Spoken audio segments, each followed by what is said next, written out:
नमस्कार दोस्तों, स्वागत है आपका आज के मुख्य समाचार में, जिसमें सबसे पहली और बड़ी खबर में आपको बताएंगे कि ज्ञान व्यापी विवाद पर अखिलेश यादव ने किया बड़ा दावा, बीजेपी पर लगा ये आरोप। दूसरी बड़ी खबर में जिक्र होगा कि असदुद्दीन ओवैसी का बड़ा बयान, बोले निचली अदालत का आदेश गलत, सुप्रीम कोर्ट से इंसाफ की उम्मीद। तीसरी बड़ी खबर में जिक्र होगा कि राहुल गांधी ने बीजेपी पर फिर साधा निशाना, कहा जनता के मुद्दे कमाई और महंगाई मगर बीजेपी के दंगा और तानाशाही। इसी के साथ चौथी बड़ी खबर में जिक्र होगा कि कंट्रोल में नहीं है महंगाई, अप्रैल में 3 दशक के रिकॉर्ड स्तर पर थोक मुद्रास्फीति। और पांचवी बड़ी खबर में जिक्र होगा कि रिकॉर्ड महंगाई के बाद फिर बढ़ने वाला है डीजल पेट्रोल के दाम और इस बार पड़ेगी ज्यादा मार। दोस्तों, हर एक खबर की गहराई में आपको ले जाएंगे, लेकिन उससे पहले अगर आप भी बढ़ती महंगाई के लिए सिर्फ और सिर्फ भाजपा को जिम्मेदार मानते हैं तो वीडियो को लाइक जरूर कीजिए। चैनल पर नए हैं तो लाल बटन को दबा के चैनल को सब्सक्राइब कीजिए और घंटी बजाकर कमेंट में लिखिए जय हिंद। दोस्तों, रुक करते हैं सबसे पहली और बड़ी खबर की तरफ। ज्ञान व्यापी विवाद पर अखिलेश यादव ने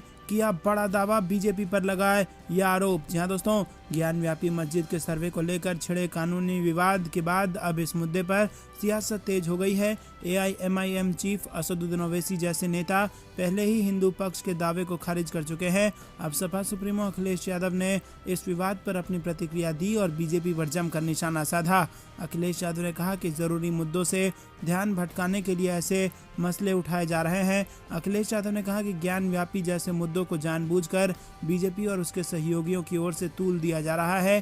तेल और खाद्य सामान महंगे हो चुके हैं और बढ़ती महंगाई बेरोजगारी को लेकर बीजेपी के पास कोई जवाब नहीं है। अखिलेश यादव ने दावा किया कि बीजेपी के पास ऐसा पूरा नफरत वाला कैलेंडर है जिन मुद्दों को वो चुनाव आने तक लगातार उठाती रहेगी। निजीकरण पर सवाल उठाते हुए अखिलेश यादव ने कहा कि देश की संपत्ति को आज बेचा जा रहा है। BJP one nation one ration का नारा देती है, लेकिन अब वन नेशन वन बिजनेसमैन के मुताबिक काम करती दिख रही है। अखिलेश यादव के अलावा कई विपक्षी नेता ज्ञान व्यापी सर्वे को सियासी कदम बताकर बीजेपी पर निशाना साध चुके हैं। दोस्तों, रुक करते हैं अगली बड़ी खबर की तरफ। असदुद्दीन ओवैसी का बयान, बोले निचली अदालत का आदेश गलत, सुप्रीम कोर्ट से इंसाफ की उम्मीद। जी हाँ दोस्तों, ज्ञान व्यापी मस्जिद सर्वे मामले में बढ़ते विवाद और सुप्रीम कोर्ट की सुनवाई के बीच एआईएमआईएम प्रमुख असदुद्दीन ओवैसी ने भी अपने बयानों से सियासी सरगर्मी बढ़ा दी है। ओवैसी ने कहा कि हमें उम्मीद है कि सुप्रीम कोर्ट पूर्ण न्याय करेगा, क्योंकि इस मामले गंभीर प्रक्रियात्मक गलती हुई है और आयुक्त ने निचली अदालत के न्यायाधीश को रिपोर्ट नहीं दी। याचिकाकर्ता ने आवेदन किया और मुस्लिम पक्ष को नोटिस दिए जाने से पहले अब न्यायाधीश ने शिवलिंग वाले इलाके की रक्षा करने और नमाजियों को 20 तक सीमित करने का आदेश पारित किया है। दोस्तों, रुक करते हैं अगली बड़ी खबर की तरफ। राहुल गांधी ने बीजेपी पर साधा निशाना, कहा जनता के मुद्दे कमाई और महंगाई मगर भाजपा के दंगा और तानाशाही। जी हाँ दोस्तों, देश में बढ़ रही महंगाई को लेकर कांग्रेस नेता राहुल गांधी ने एक बार फिर केंद्र की मोदी सरकार पर निशाना साधा और कहा कि भाजपा के मुद्दे केवल दंगा और तानाशाही है। उन्होंने आगे कहा कि अगर देश को आगे बढ़ाना है तो बीजेपी की नेगेटिव सोच और नफरत की राजनीति को हराना होगा।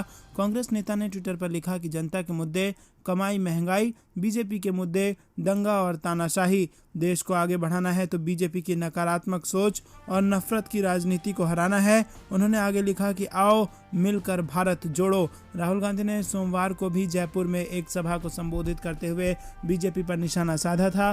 कांग्रेस नेता राहुल गांधी ने कहा था कि उनकी पार्टी जहां लोगों को जोड़ती है, वहीं भारतीय जनता पार्टी उन्हें बांटने का काम करती है। कांग्रेस नेता ने यह भी कहा कि बीजेपी 2 हिंदुस्तान बनाना चाहती है, जबकि कांग्रेस एक ऐसा हिंदुस्तान चाहती है जिसमें हर व्यक्ति को अपना सपना पूरा करने का मौका मिले।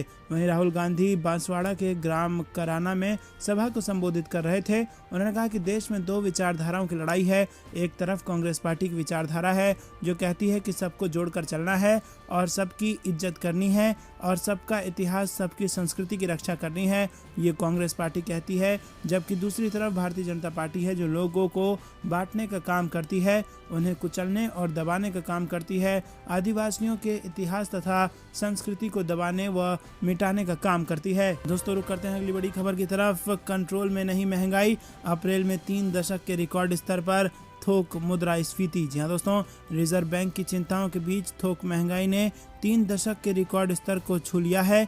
पीटीआई की रिपोर्ट के मुताबिक थोक महंगाई अप्रैल में बढ़कर 15.08% हो गई है, जो मार्च में 14.55% थी। आपको बता दें कि अप्रैल 2021 से लगातार थोक महंगाई दहाई अंक में बनी हुई है।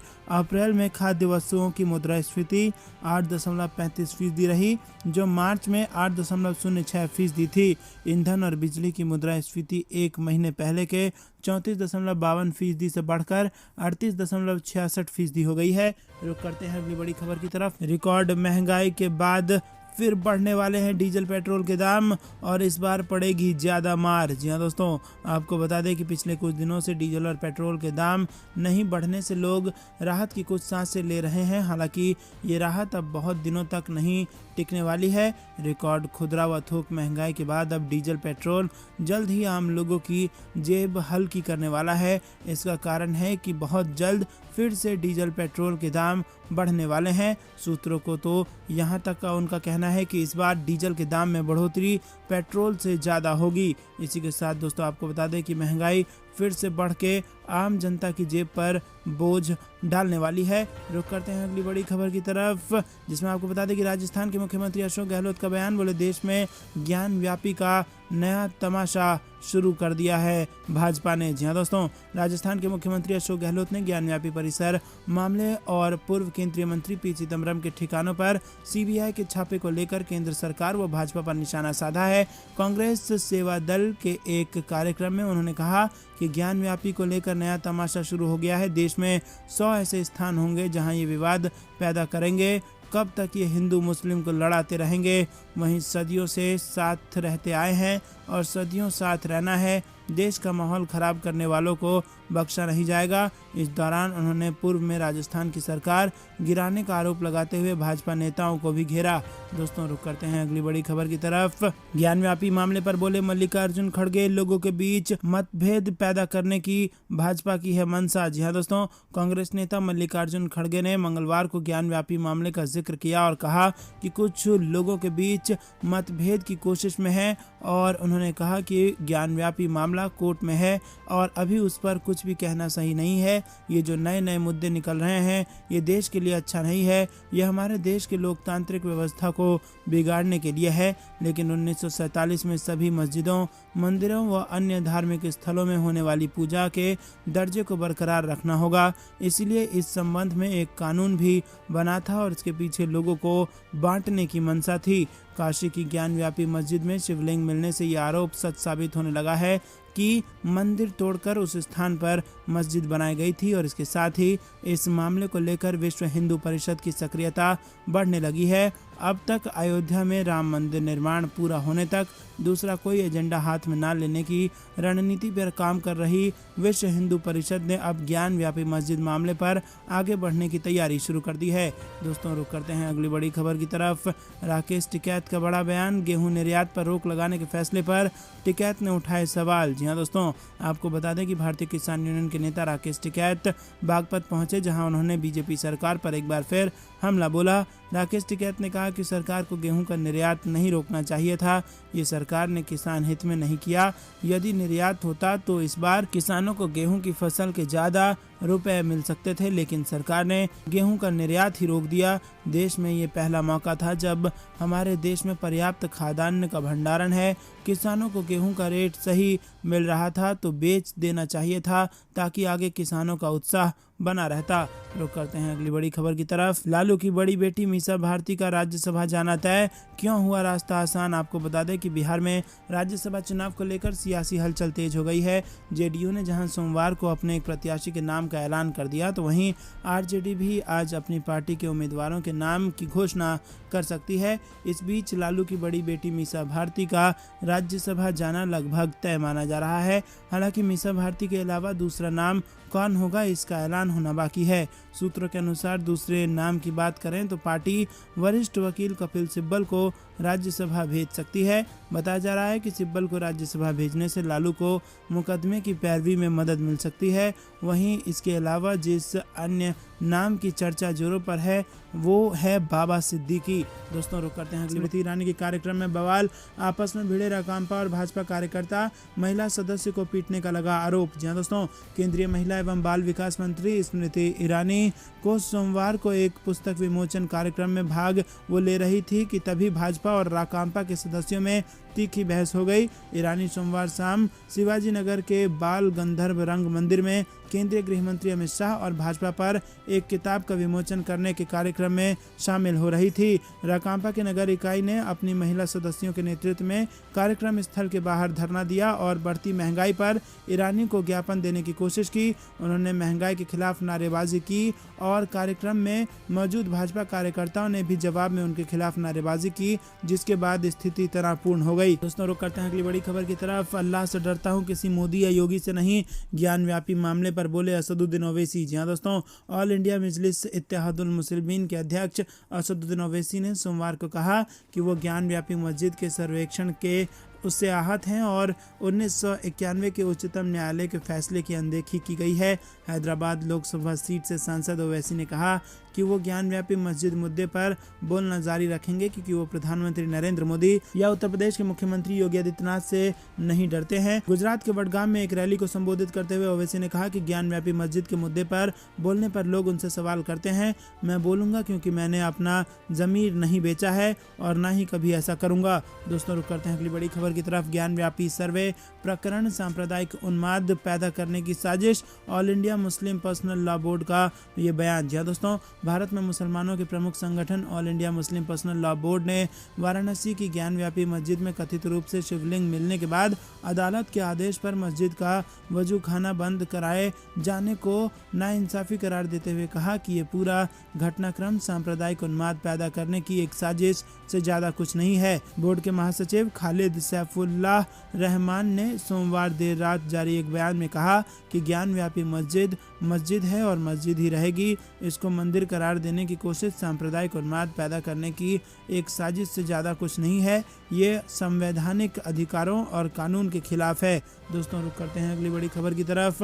खतरे में पड़ी बीजेपी, विधायक राम फेरन की सदस्यता झूठा हलफनामा देने के आरोप में हाईकोर्ट ने किया तलब। जी हाँ दोस्तों, आपको बता दें कि बीजेपी विधायक पर सदस्यता रद्द होने की तलवार लटक रही है। यूपी की श्रावस्ती विधानसभा से बीजेपी विधायक राम फेरन पांडे का विधायक पद खतरे में आ गया है। सपा के पूर्व विधायक असलम रायनी ने उनकी विधायकी को हाईकोर्ट में चुनौती दी है।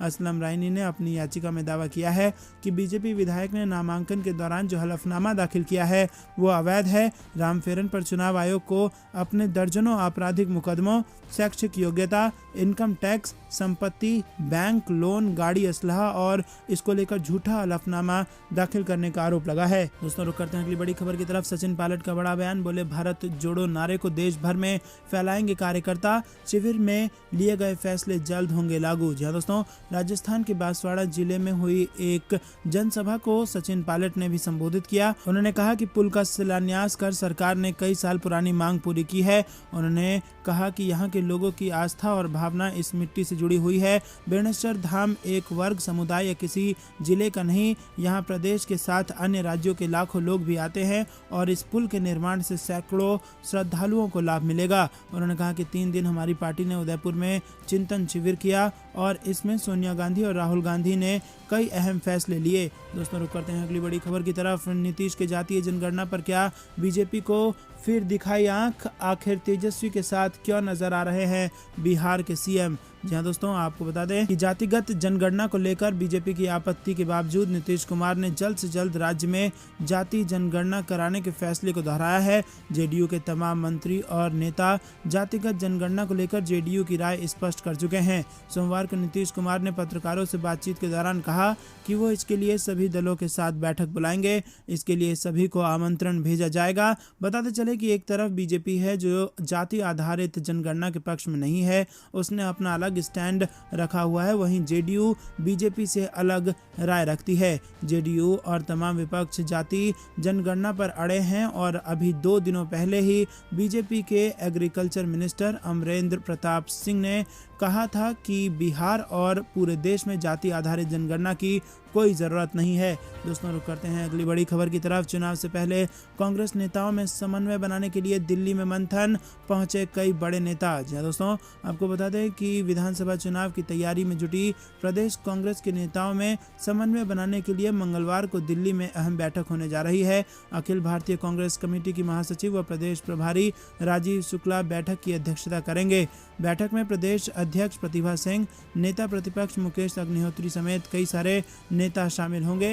रुक करते हैं अगली बड़ी खबर की तरफ, जो कि फिर से बिहार से आ रही है। तेज प्रताप ने सीएम को दी सलाह, कहा उन्हें बीजेपी परेशान कर रही है, राहुल से प्रियंका को आगे करने कहा। जी हाँ दोस्तों, आपको बता दें कि लालू प्रसाद यादव के बड़े बेटे तेज प्रताप यादव ने मुख्यमंत्री नीतीश कुमार को सलाह दी है कि उन्हें कमंडल लेकर हरिद्वार चले जाना चाहिए। उन्होंने कहा कि वो नीतीश कुमार को भगवत गीता भिजवाएंगे। तेज प्रताप यादव सोमवार को जनशक्ति यात्रा के तीसरे चरण में गया में थे और गया में उनके साथ उनके मित्र चैतन्य पालित, छात्र जनशक्ति के प्रदेश अध्यक्ष प्रशांत प्रताप यादव सहित छात्र जनशक्ति पार्षद के कई नेता कार्यकर्ता मौजूद रहे। तेज प्रताप यादव का गया में भव्य स्वागत किया गया। दोस्तों, आपको बता दें कि तेज प्रताप यादव ने कहा कि भाजपा मुख्यमंत्री नीतीश कुमार को काफी परेशान करने का काम कर रही है, इसीलिए अब कमंडल लेकर स्नान करने उन्हें हरिद्वार चले जाना चाहिए। इसी के साथ कहा कि मेरे पिताजी लालू प्रसाद यादव ने नीतीश कुमार को राजनीति में जिंदा करने का काम किया, जिसकी बदौलत नीतीश कुमार आज बिहार मुख्यमंत्री बने हुए हैं। वहीं नीतीश कुमार को स्वास्थ्य, शिक्षा, भ्रष्टाचार, महंगाई के बारे में सोचना चाहिए और इसका समाधान करना चाहिए। दोस्तों, रुक करते हैं अगली बड़ी खबर की तरफ। आजमगढ़ जाएंगे अखिलेश यादव, उपचुनाव को लेकर पार्टी कार्यकर्ताओं के साथ बनाएंगे रणनीति। जी हाँ दोस्तों, समाजवादी पार्टी प्रमुख अखिलेश यादव के इस्तीफे के बाद खाली हुई आजमगढ़ लोकसभा सीट पर उपचुनाव होना है। इसको लेकर राजनीतिक हलचल तेज हो गई है और इसी बीच सपा प्रमुख मंगलवार को आजमगढ़ के दौरे पर जाएंगे। इस दौरान वो चुनाव की तैयारियों पर चर्चा करने के लिए पार्टी कार्यकर्ताओं के साथ बैठक करेंगे। अखिलेश यादव मंगलवार को आजमगढ़ के दौरे पर जा रहे हैं और वहां सपा प्रमुख के इस्तीफे से खाली हुई आजमगढ़ सीट पर चुनाव होना है। दोस्तों, रुक करते हैं अगली बड़ी खबर की तरफ। थोक महंगाई दर 9 साल के उच्चतम स्तर पर, अप्रैल में 15% के पार पहुंचा होलसेल प्राइस इंडेक्स, आसमान छू रही खाने पीने की चीज़ों के दाम। जी हाँ दोस्तों, आपको बता दें कि अप्रैल महीने में होलसेल महंगाई में 9 साल के उच्चतम स्तर पर वो जा पहुंची है और अप्रैल 2022 महीने में थोक मूल्य सूचकांक यानी कि होलसेल प्राइस इंडेक्स आधारित महंगाई दर 15% के पार यानी कि 15.08% रहा है, जबकि मार्च में 14.55% रहा था। दोस्तों, रुक करते हैं अगली बड़ी खबर की तरफ। आरजेडी संसदीय बोर्ड की बैठक के बाद लालू करेंगे राज्यसभा के उम्मीदवारों का फैसला। जी हाँ दोस्तों, राज्यसभा चुनाव के मद्देनजर प्रत्याशी चयन के संदर्भ में आरजेडी के संसदीय बोर्ड की बैठक मंगलवार को होगी। बोर्ड की बैठक में प्रत्याशी चयन के संदर्भ में औपचारिकता होगी। हालांकि आरजेडी प्रत्याशी की घोषणा चुनावी अधिसूचना जारी करने के बाद ही करेगा। वहीं आपको बता दें कि आरजेडी की राष्ट्रीय संसदीय बोर्ड की बैठक पूर्व मुख्यमंत्री राबड़ी देवी की अध्यक्षता में संभव है। आरजेडी के राष्ट्रीय अध्यक्ष लालू प्रसाद यादव के नहीं आने से ऐसा किया जाएगा। दोस्तों, रुक करते हैं अगली बड़ी। एआईएमआईएम प्रमुख असदुद्दीन ओवैसी का बड़ा बयान, ज्ञानव्यापी मस्जिद थी और कयामत तक मस्जिद ही रहेगी। जी हाँ दोस्तों, ज्ञानव्यापी विवाद को लेकर एआईएमआईएम प्रमुख असदुद्दीन ओवैसी ने एक बड़ा बयान दे दिया है। उन्होंने कहा कि ज्ञानव्यापी मस्जिद थी, कयामत तक रहेगी। इससे पहले उन्होंने कहा था कि बाबरी की तरह ज्ञानव्यापी को नहीं जाने देंगे। ओवैसी के इस बयान के बाद इस मसले पर राजनीति और ज़्यादा गर्मा सकती है। एआईएमआईएम प्रमुख असदुद्दीन ओवैसी ने अपने ट्विटर अकाउंट से लिखा है कि ये बाबरी मस्जिद में दिसंबर 1949 की पाठ्य पुस्तक की पुनरावृत्ति है। यह आदेश ही मस्जिद के धार्मिक स्वरूप को बदल देता है। ये 1991 के एक्ट का उल्लंघन है। ये मेरी आशंका थी और ये सच हो गई। ज्ञानव्यापी मस्जिद फैसले के दिन तक मस्जिद थी और रहेगी इंशाअल्लाह। और इस संदेश के साथ उन्होंने एक ट्वीट भी शेयर किया है और उसमें लिखा है कि वाराणसी कोर्ट ने ज्ञानव्यापी मस्जिद में जहां सर्वेक्षण में शिवलिंग पाया है उस स्थान को तुरंत सील करने का आदेश दिया है। सील की गई जगह में किसी भी व्यक्ति के प्रवेश पर रोक लगा दी गई है। दोस्तों, रुक करते हैं अगली बड़ी खबर की तरफ। भाजपा दंगों से उठाती है फायदा, बोले अशोक गहलोत, हिंदुत्व का उनका एजेंडा है। अमित शाह को भी अशोक गहलोत ने घेरा। जी हाँ दोस्तों, राजस्थान के मुख्यमंत्री अशोक गहलोत ने आरोप लगाया है कि भारतीय जनता पार्टी दंगों का फायदा उठाती है। सीएम ने कहा कहा कि विभिन्न राज्यों में हाल में हुए दंगों के आरोपी बीजेपी आरएसएस के हैं और सीएम गहलोत ने आगे कहा कि बीजेपी जैसी पार्टी इन दंगों से फायदा उठाती है और इसकी शुरुआत करती है। क्या कांग्रेस को इन दंगों से फायदा होता है? वो लोग सिर्फ हमें बदनाम कर रहे हैं। कांग्रेस क्यों दंगे करवाएगी? हिंदुत्व उनका एजेंडा है। वो चुनाव में ध्रुवीकरण की राजनीति करते हैं। वहीं आपको बता दें कि बातचीत करते हुए सीएम गहलोत ने आरोप लगाया कि बीजेपी हिंदुत्व के नाम पर वोट लेती है। सीएम गहलोत ने आगे कहा कि बीजेपी ने यूपी चुनाव में 403 सीटों में से एक पर भी मुस्लिम उम्मीदवार को खड़ा नहीं किया था। दुनिया में देश को लेकर क्या संदेश जा रहा है? आप हिंदुत्व के नाम ध्रुवीकरण कर वोट हासिल करते हैं। कब तक हिंदुओं का वोट आप लेते रहेंगे? महंगाई है, रोजगार नहीं है, इसके अलावा तनाव का माहौल भी है। इसके बाद मुख्यमंत्री ने केंद्रीय गृह मंत्री अमित शाह पर भी निशाना साधा। सीएम ने कहा कि हिंसा के पीछे क्या वजह है, इसकी जांच कराए जाने की उन्होंने मांग की थी, लेकिन उनकी मांग के बावजूद केंद्र सरकार ने हिंसा की जांच के आदेश नहीं दिए। तो दोस्तों ये थी दिन भर कुछ बेहतरीन और बड़ी खबरें। तक बने रहने के लिए बहुत बहुत धन्यवाद। देख रहे थे आपका अपना चैनल। जय हिंद, जय भारत।